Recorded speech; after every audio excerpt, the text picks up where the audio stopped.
Hi, my name is Dr. Karl Yousef, and I'm here to break down what to expect in the emergency department when you come in with rectal bleeding or rectal pain. I'll walk you through certain things your doctor may be thinking about, and afterwards, I'll explain certain labs or imaging that you might receive. Depending on the complaint, we'll finish with some potential outcomes to expect if your doctor sends you home. Remember, in the emergency department, we don't just look for what is going on, we look for what isn't going on. What does this mean?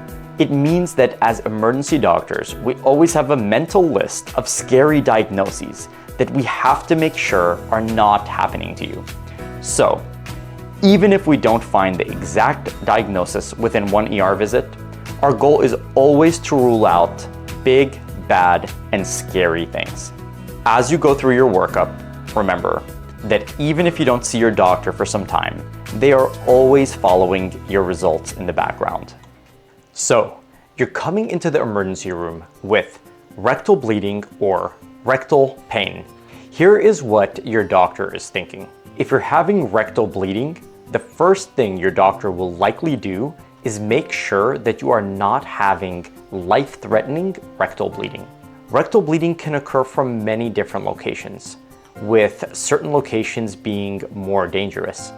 Bleeding from the esophagus, the stomach, or the small intestines can sometimes present as rectal bleeding or as dark-colored stool. This can be caused by dilated veins in the esophagus, ulcers in the esophagus, stomach, or intestines, or even certain types of cancer. This is called upper GI bleeding and is very important to identify since it can sometimes be a large amount of bleeding. Your doctor is also thinking about lower GI bleeding, which often involves areas of the colon or below. Your doctor is considering diagnoses such as diverticulosis, which is bleeding from veins surrounding the colon, ulcers, or even certain types of masses, including polyps or cancer. Your doctor is also likely thinking about your aorta, a large blood vessel in your abdomen, which in rare cases can sometimes bleed into the small or large intestines. Now, I'm not trying to scare you, but it is always important for your doctor to think of the above conditions. Finally, your doctor is also considering other, more external causes. What does that mean? These are diagnoses that we can sometimes visually see on physical exam. For example, your doctor is considering rectal hemorrhoids.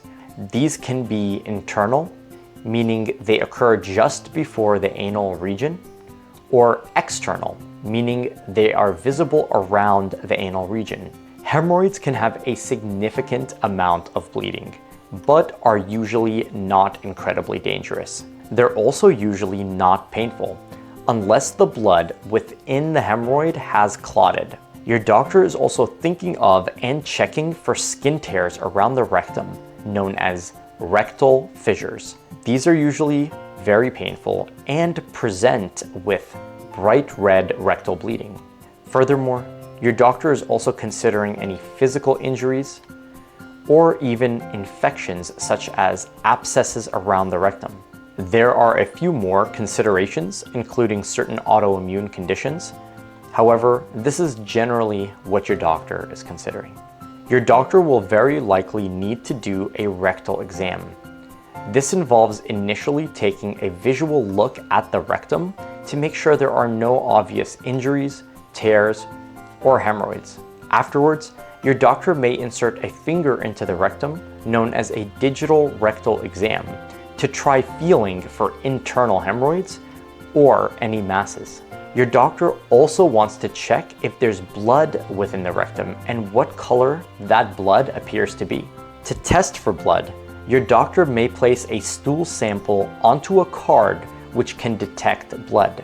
Your doctor may also get labs as needed to check your blood count and to check for markers of infection. After some time, your doctor will explain your results to you. If your doctor is recommending that you stay in the hospital, It could be for additional monitoring, or it could be that your doctor found something that needs extra attention. In either case, your doctor will explain to you the reason for keeping you in the hospital. Finally, if your symptoms improve and you're being sent home, I'm happy to hear that. Make sure to follow your doctor's recommendations, and if your symptoms are not improving or are getting worse at home, we always encourage you to come back to the emergency department to make sure nothing was missed on the first visit. If you end up being diagnosed with an anal fissure or a hemorrhoid, your doctor may recommend certain medications and also the use of a sitz bath. A sitz bath is very simple. It is sitting in warm water for 15 minutes and doing that 3 times daily.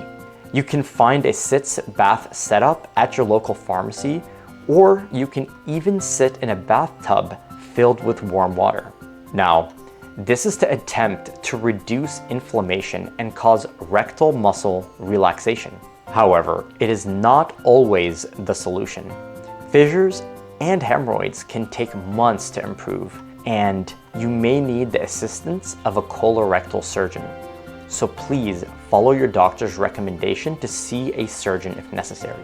Also, please follow up with a colorectal surgeon if your symptoms are not getting any better.